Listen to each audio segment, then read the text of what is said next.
This guy says the World Spear Master level is more intense than his divorce. Let's talk about that and see if it's really true. So first of all, Hugo says that it is balanced around the hammer and that they really want to push you to use it. Well, let's take a look at if that's true. I think, well, yes, that intention is very true. Now, the player will determine with their skill how much that they are able to use it.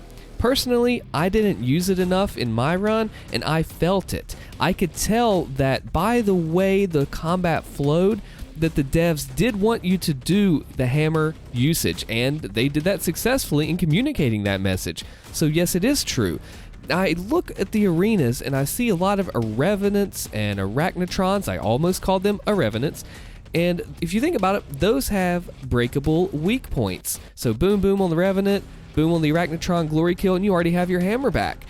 I think that design was intentional to give you those semi-squishy enemies that have the weak points that you could still charge the hammer, but they're not super beefy tanky like a Mancubus. I think it works very well that way. Now, there are players that do the no hammer runs and those kinds of things, but that I think would be more reserved to the A tier, higher A tier, and S tier players, somewhere around that region. The idea is obviously, of course, to use the hammer.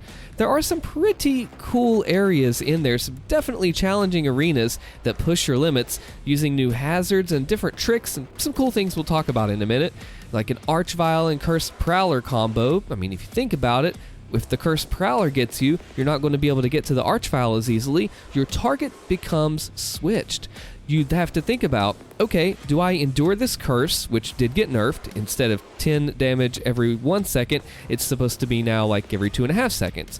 Do you go to that cursed prowler and fix yourself and hunt him down, or do you go to the archvile with your very limited mobility and strength and try to take him out?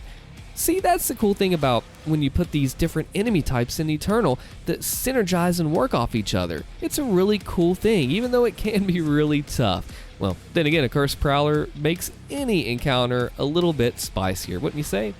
In the sewers, the crushers of the switches, they make it feel like a whole new area, and that's something this master level really excels at. You feel like, as the Bean Sprout put it, that you're playing a modded master level. And hey, that's true. It's really nice when a level is able to transform itself to give you an alternate reality version of it. When you're doing these different things in World Spear, and especially whenever you go later on, you go reverse of the way through the map and you fight in the areas the backwards way than what you're normally used to, it routes everything completely differently. Using portals to skip stuff too and cut down some of that traversal that we're used to already. Man, it's awesome to see a level rework like that, and it was really fresh and new. I'm very curious to see what you think, by the way, if you think it's a fresh approach and something that they should do with any future master levels. There are different things that, good and bad. I do have to say this here, though. I gotta be honest. The Forest Arena, with the Dark Lord-esque hazards from the sky, once you finish that part and you go to the big, open, wide Forest Arena, there's a buff totem over in the distance, and it's trapped by tentacles. And it seems like that those tentacles, which trapping it by tentacles is kind of a trolly, trappy move, but if those tentacles are really trigger enemies, then that's not too cool, because you'll end up, I was actually speaking with a friend of mine about this, you end up fighting the arena, fighting it goes on, you're killing everything that should be a trigger enemy, but no, it's actually the tentacles over by the buff totem. They're hidden, and they're not something, the biggest key point is, one, they're hidden, and two, they're not what you would typically think of as a trigger enemy. This is one reason why the unbalanced randomizer is not really my favorite, because the enemies that we are trained to think about and fight as trigger enemies are not that way anymore, and it's okay to have some variation in that. If you have, say, some pain elementals and armored barons, you kind of know that the infinitely responding Caco, it's not the trigger. You can tell by that point. So the whole idea of having a tentacle that's hidden by the buff totem that's a trigger enemy for an arena when you're not expecting it because it's so big and they're over in a corner and you're all the other stuff, yeah, I just don't think that's the way to go with it. But that's maybe a minor nitpick, I don't know. I do know that you can bounce off of the jump pad. I saw Zero Master do it. Ballista boost off the jump pad, scan the area for that buff totem, toss a frag grenade down and get him. It was beautiful. You need to check out his video if you want to see what I mean.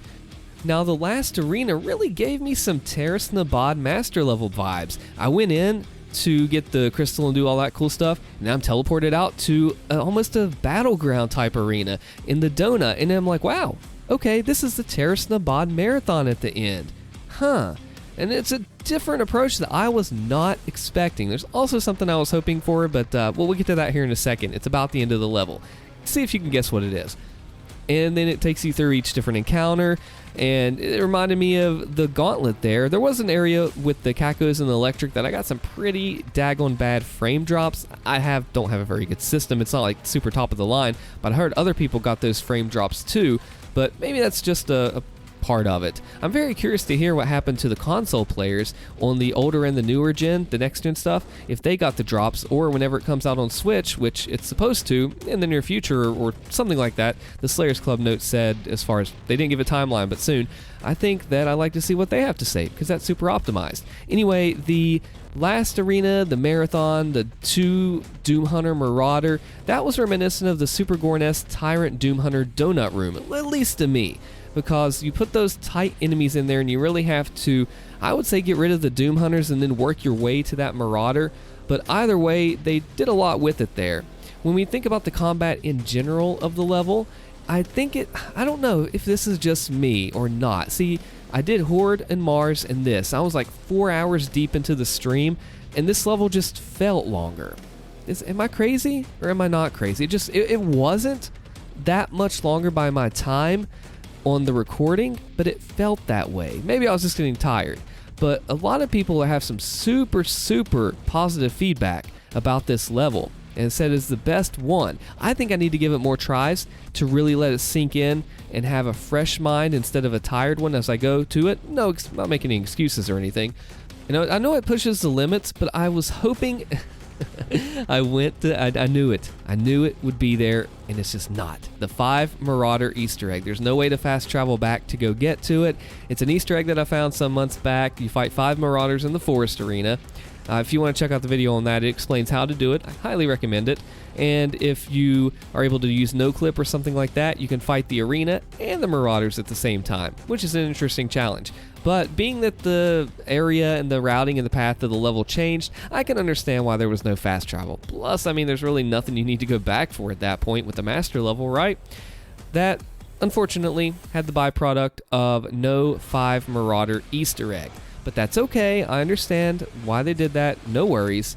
And I think the whole idea of this level, of course, was the hammer usage. It's a core common theme, but do you think that you could beat it without the hammer, or have you beat it without the hammer? Because I want to know in the comments below. And I'm really interested in talking to a person that becomes a member on the channel today from this video, so if you sign up by clicking my big old face here and become a member of the channel, after the first 7 days of this video, I'll pick one winner and do a video call with them and introduce myself. That's 1 week at most until we maybe draw your name. My name's Allstin. Thank you for watching and good luck. See you in the next video right here.